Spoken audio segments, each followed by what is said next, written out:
although Smolder seems to have fallen off of a cliff, and I don't think many people are too upset about it. All of our teams today completely ignoring the little dragon. But we'll see what goes along with this Zeri. It is going to be Shanks taking the Talia in the mid lane. I was thinking there might be a takeaway right there because Vi is extremely viable when you're looking at Lucian, when you're looking at Zeri. The one thing that reliably pins them down are champions like Vi and Nautilus is banned out. So I was thinking maybe there was an angle where you could go for the Vi and then pick in the Talia or do vice versa, but they are going to choose to take the Talia away from the side of AL. Very, very nice takeaway for themselves. And honestly, I'm really happy that it's no longer just a permanent enchanter meta in the bot lane, because you can pretty much play whatever you want. However, seeing the Nami come in, I wouldn't be surprised to see a Lulu getting locked in alongside Hope's Zeri.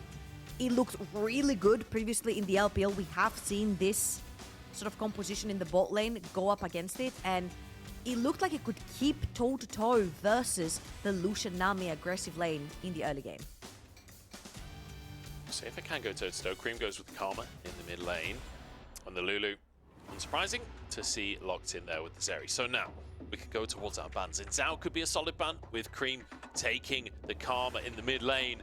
But, you know, there are plenty of junglers that you can take alongside this Xin Zhao. We've talked earlier about Graves and Kindred being follow-ups as well. Even the Jax being a carry jungler that Tian has more than happily used for himself. So perhaps jungle bans is not the answer. For top esports, though, you already mentioned the fight. Very, very good with the Talia, just denying that combo. Absolutely, and I think over here, AL are not going to worry too much about things like Lee Sin as well, because Talia plus Lulu make it so difficult for Lee Sin to get into the backline and get these kicks. You can interrupt him midway with both of these picks right here, so I don't think they're going to be worried too much about Tian's Lee Sin. They're going to mainly focus on pinning down that more aggressive jumper pool that you mentioned you like from 369 as well. So I'm like, screw it, Ornn. It's time. Bring it out. I'm gonna tell you, Munch, I've never seen a more aggressive Ornn in my entire life. This guy is like otherworldly on the champ. I might be a little biased because I also like Ornn. So it might be like an Udyr Cassante Fiesta. But hey, I'll just drop it out there. Yeah, we'll see what he ends up going for. One thing I will say, big range advantage right now for top esports. Cutting away that Udyr as well. The Aatrox, it's 369's most played top laner of the split with 10 games on it. But there could be an angle for trying to play something to keep AL at arm's length. The problem is you're blind picking. Difficult to pick anything too crazy. That said, if Cassante's locked in, you're not blind picking any longer. Oh, I love how they're leaving counterpick for last. I feel like Croco has been kind of like living rent-free in Tian's mind and vice versa, because Croco was winning the previous game and he gets solo killed by a level up Setsuani. So giving counterpick right here to their jungler wouldn't be a very bad thing, especially since they had in mind just to play a tank on the top side of the map anyway. Now, I do like the Aatrox here. I'm not mad at it. However, I do like it more when there's a Milio in the team, but it works pretty well with the Nami as well. The speed ups, the heals really help that Aatrox alongside the Nami, of course. Sorry, the Karma. Get him into this fight. I'll be surprised to see the Xin Zhao locked in here. Xin Zhao, Karma, super prio early game, allows for great skirmishes within the two. Yeah. I feel like week 4 in the LPL, TES has got the Exodia composition. Like, the meta has moved on a little bit, but if you go back to week 4, this is exactly what everyone wanted. Volibear locked in, though, for Croco. Aggression out of the jungle. And can kind of work similarly to the Vi. It's not quite as simple to get the combo, but if Flash is available, Croco can get that stun to set up for Shanks to get the knockback. I feel like it's a very similar concept of a champion, a very linear concept of a champion. You see champion, you run a champion, you go in. It's a very similar concept with the way that Vi likes to play the game. And also, since you have the stun as well from your Q, it's very easy for Talia to follow up. Now, I love that there is some aggression and some setup through the jungle because there isn't much else going on. Like, Asante is mainly going to be playing on his own. You've got Zeri Lulu down the bot side of the map, so Xin Zhao, Karma are definitely going to be looking to possibly dip towards that bot side, try and keep JackeyLove and Meiko safe in terms of vision and numbers advantage, try and play aggressive onto Hope and Kael down the bot side. So this Volibear might actually break in the aggression And we might see some early shenanigans down the bot side of the map. We did see it earlier with Meteor level 2 gank bot lane. I'm just saying, man, with Volibear, it's much easier to do than with Graves. It certainly is. We'll see if the Volibear is going to work out. Croco has very much been one of the most important players on AL today. It's him versus Tian has very much been the matchup to watch out for. We were excited for it coming into today's series, and it has very much lived up to the hype. We'll see what this final installment has to offer. Can anyone's legend do the Rogue Warriors thing and find an upset over top esports and potentially knock them out of the top 2 contention, but also get themselves into playoffs? Everything on the line here for anyone's legend.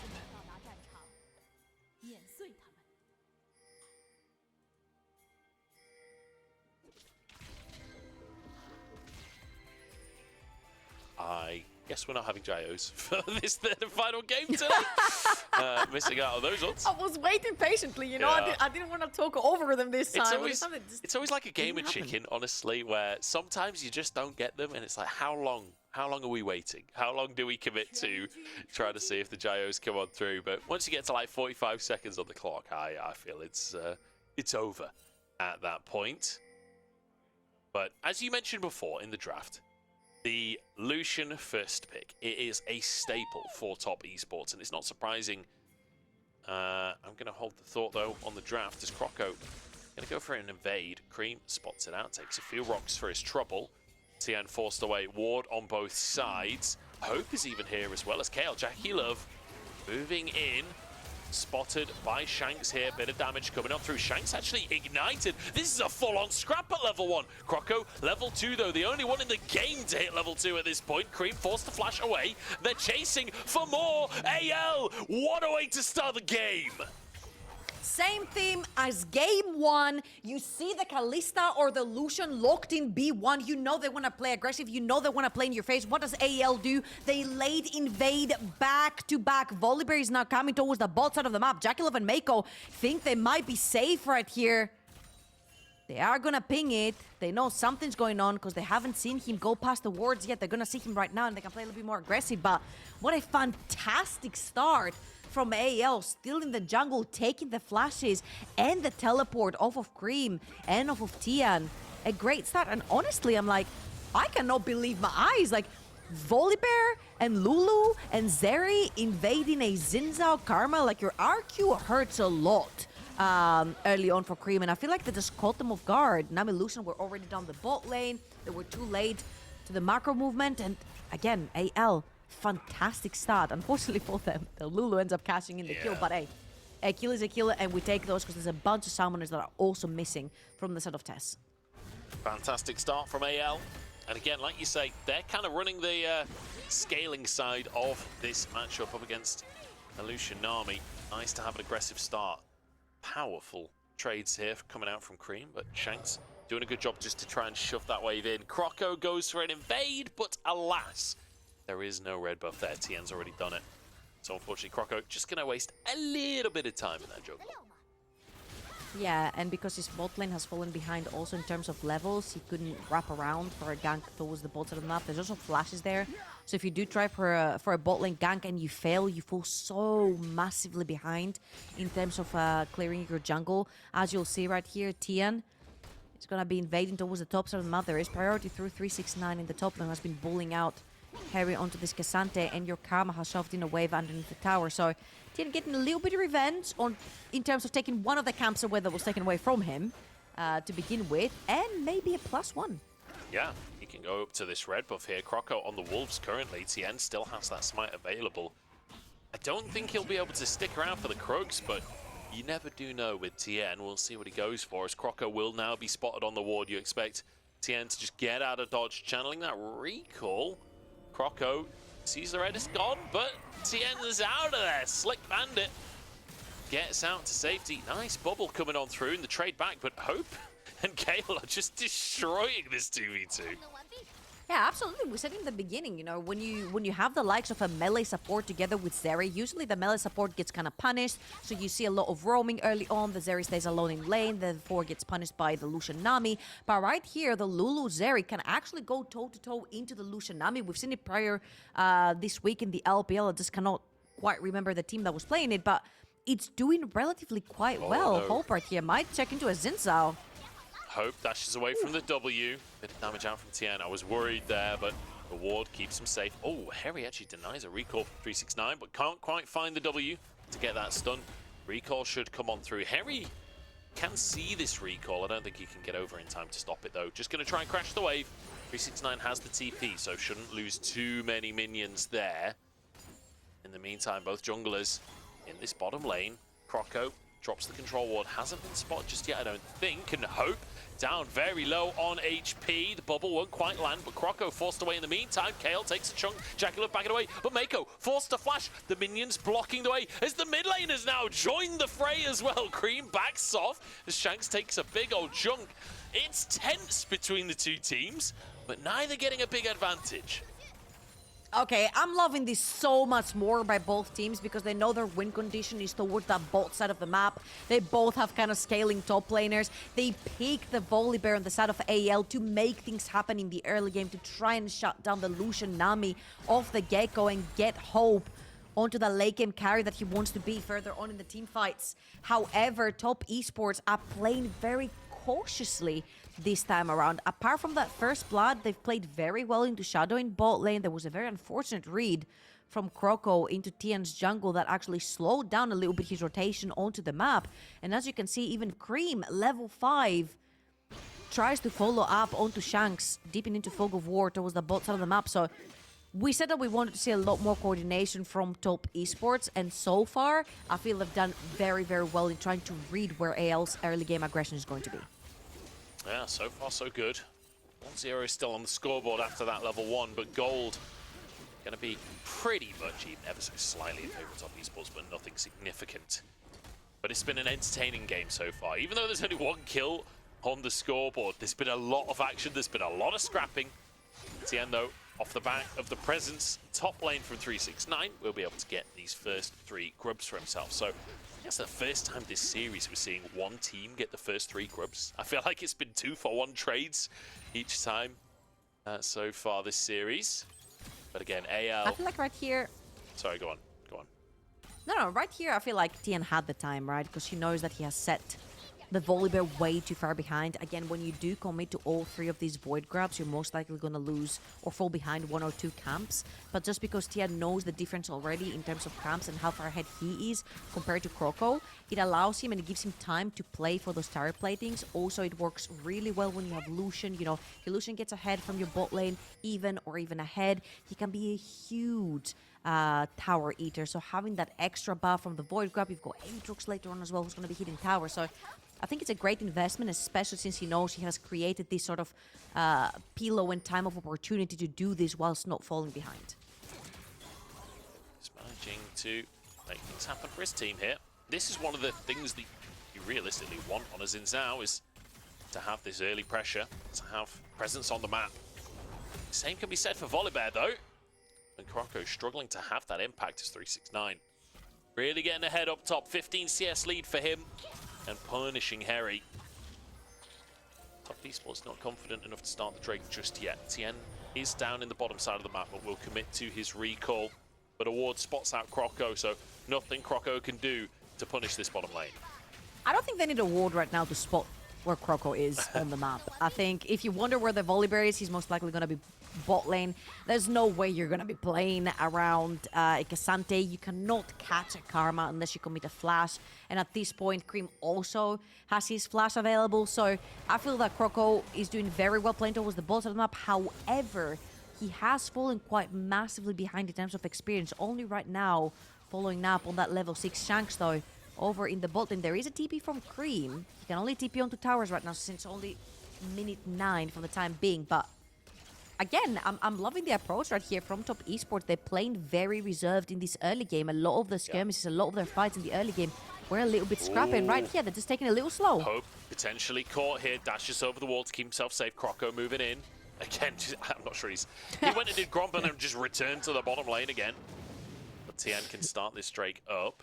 Scuttle Crab in favor of AL, so full vision of this for Croco.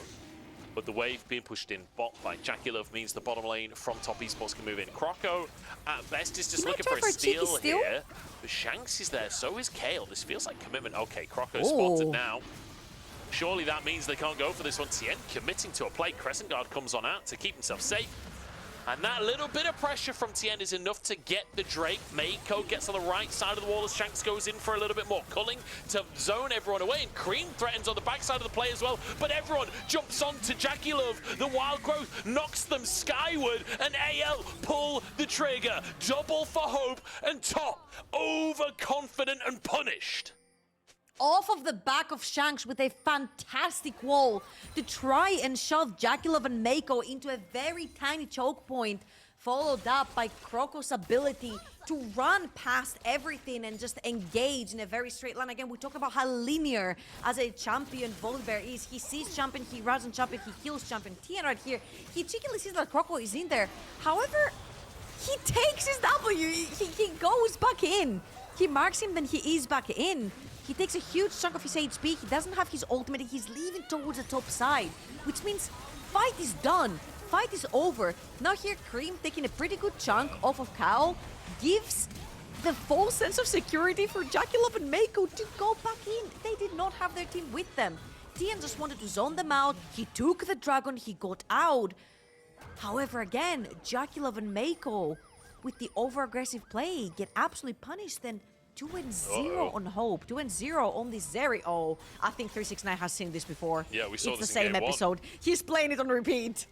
5-man play topside from AL, but this time around they decide not to go for a dive here. Gonna go for these grubs instead, but in the meantime, JackeyLove and Meiko will be able to just free hit onto this tower on the bottom side, so this will be at minimum a couple of plates taken down for them. So a trade between sides of the map as 369 just tries to clear these minions out. We'll be able to do so. Hope not able to get that second plate. JackeyLove and Meiko really under absolutely no threat from a Cassante, so they can just keep this going down in the bottom lane. Keep on pushing. And this is the static shiv on the Lucian as well, so the push power even stronger than you'd usually expect. Knock up onto Hope, but he dashes away. I wasn't sure if 369 was gonna look for some kind of angle. Tian is on a ward. Tian is on a ward and he's been seen. They pinged that bot lane camp for Tian and they thought he was going to be on the bottom of the map trying to clear it out and then push top. They didn't expect Tian to be towards the top side, but Tian's jungle is not his anymore. Their blue buff is going to get confiscated away by Policeman Volibear right there. No longer yours unless Tian can somehow steal it away. Hery's getting bullied underneath his tower. This is going to be a full tower going down with tower platings under 14 minutes for the Lucian. However, top lane is under the same fate. Hope is hammering onto this tower. Tian and 369 are sticking around, but there's 4 members of AL right here. I don't know if they can pressure this or not, to be honest, with 2 players here from Top Esports.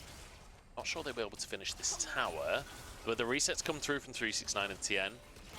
Looks like they will concede. And look at the rotation. And JackeyLove and Meiko move up. Yeah, you're right. Looks like AL have to back away. So even though AL are the ones to make the lane swap happen, Top Esports, they're the ones to get a tower and get out ahead. I feel like mainly the lane swap happened just to make sure you're taking the Void Grubs away from Top Esports, especially since they had 3. They only needed 2 more. So they committed everyone on the top side of the map. But 369 is not somebody that gets very easily dived. Alongside the Zinzao, there's a lot of survivability within the 2. They both had their flashes, the summoners available. So it was very difficult. So you lost their entire tower down the bot lane. Then instantly JackeyLove and Meiko pressed B and reset towards the top side to make sure that that one doesn't fall down. And now it's Rift Herald time. You'll see that Jackie has come back with an extra zeal in his inventory compared to the Zeri. And they could very easily play for that fight. You'll see 369 is backing right now, but he's not going to be there in time. No TP up for him either, because Hery does have his TP, so he can catch that wave and then TP to the top side if a fight does kick off. Like you say, 369 going to be late to the play. Oh, they want it. AL have started things off here. Tian moves in, gets a pink ward into that brush to get vision. Herald's already down to 5k. Oh, he's just going to flash for this one. Shanks caught out and annihilated. Snap decision-making from top Esports, and Herald secured. Tian with a fantastic flash dash in to catch Shanks. He knew that Shanks didn't have flash from the previous play that just happened, so this is going to be Rift Herald, and very easily now they can take their numbers advantage. Go towards the bot side of the map, establish a little bit of vision control right before the Dragon's about to spawn in 10 seconds.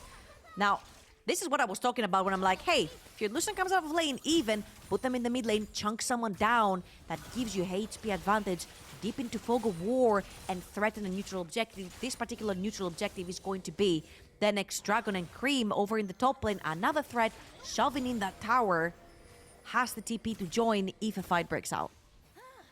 Not to mention the fact that... Wow, yeah, it's gone. The tower's gone in the top side. Static Shiv as well, with the modern Lucian build. The fact that Shiv, you can just build it on any AD carry. Does mean that Lucian has even modern Lucian more... build?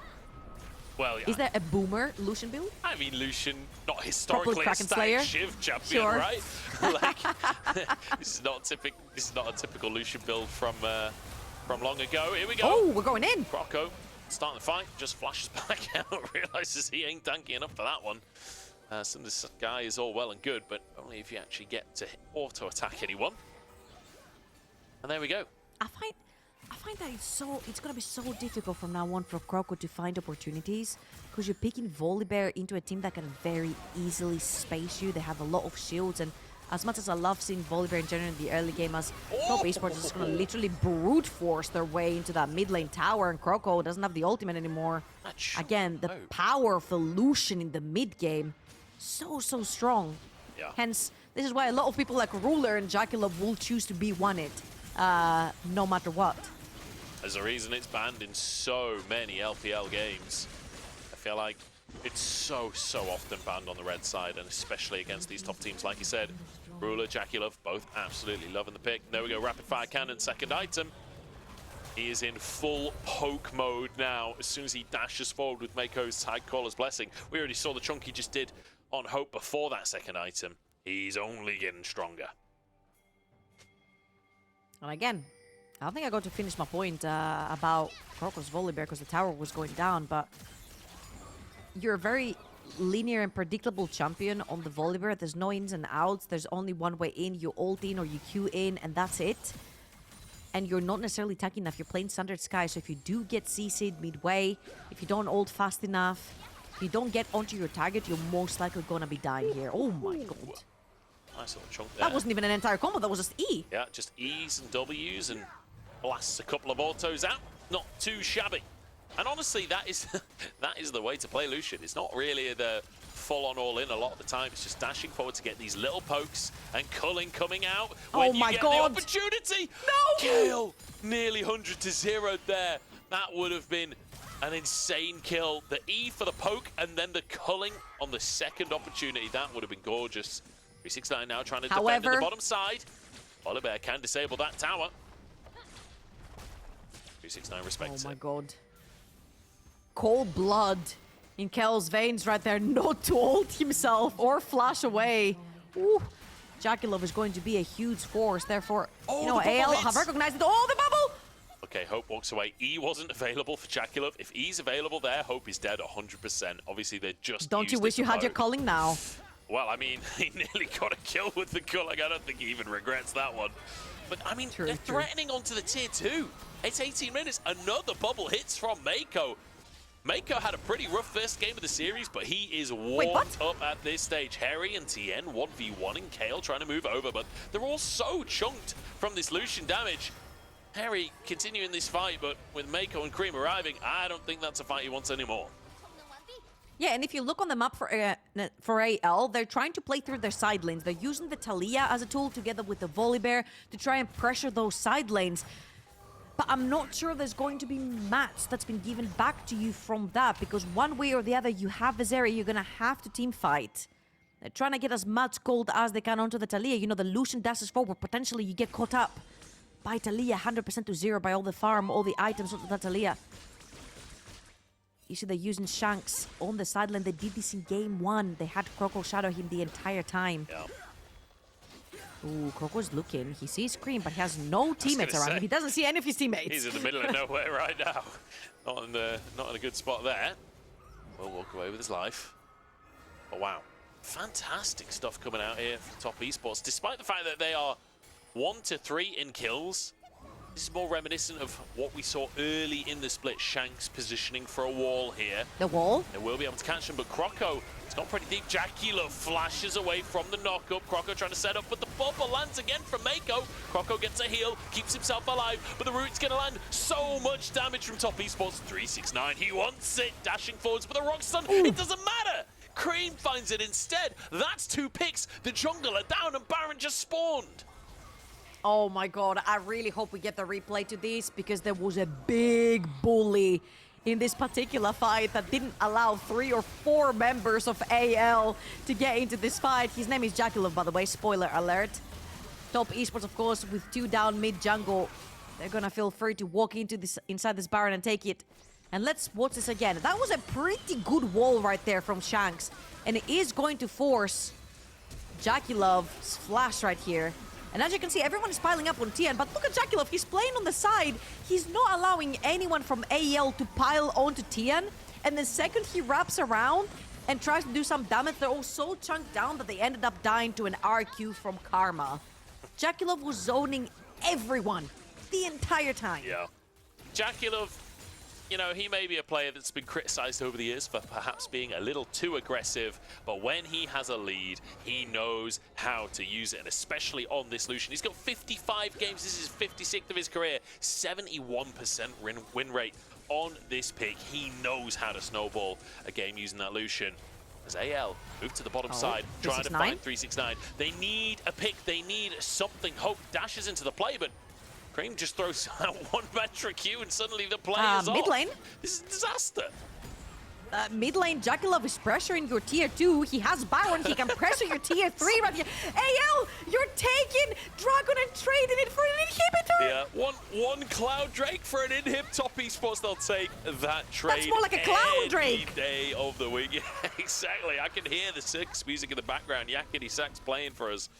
Oh God, it's 3 to 3. That'll be a mid inhib for JackeyLove. And also, a tier 2 tower is being pushed by Creme as well. AL have done so well on their macro decisions earlier on in this series, but trying to brute force things now, and Top Esports, they're wise to it.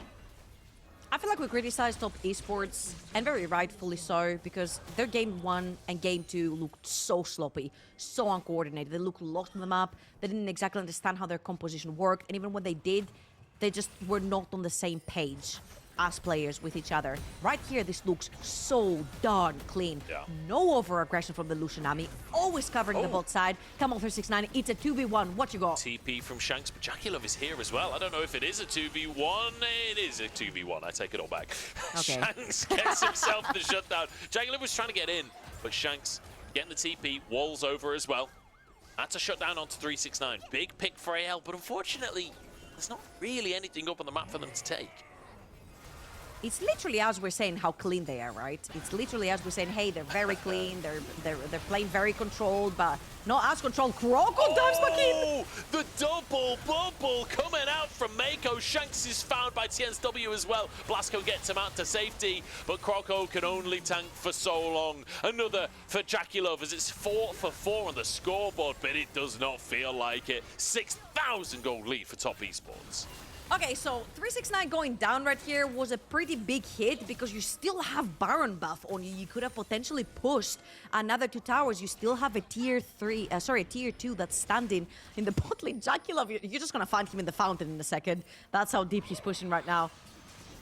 Top Esports are not letting go. They're seeing champion, they're engaging champion. They know that there's 6,000 gold in the lead. JackeyLove is so powerful onto this Lucian. They're literally using him as a cannon to break through these towers. AL now full force, all 5 members, no more Baron buff for Top Esports. There is, however, a TP. If 369 wants to join them, he's on the bot side, pressuring another wave. Probably taking the tower that he should have when he had the Baron buff.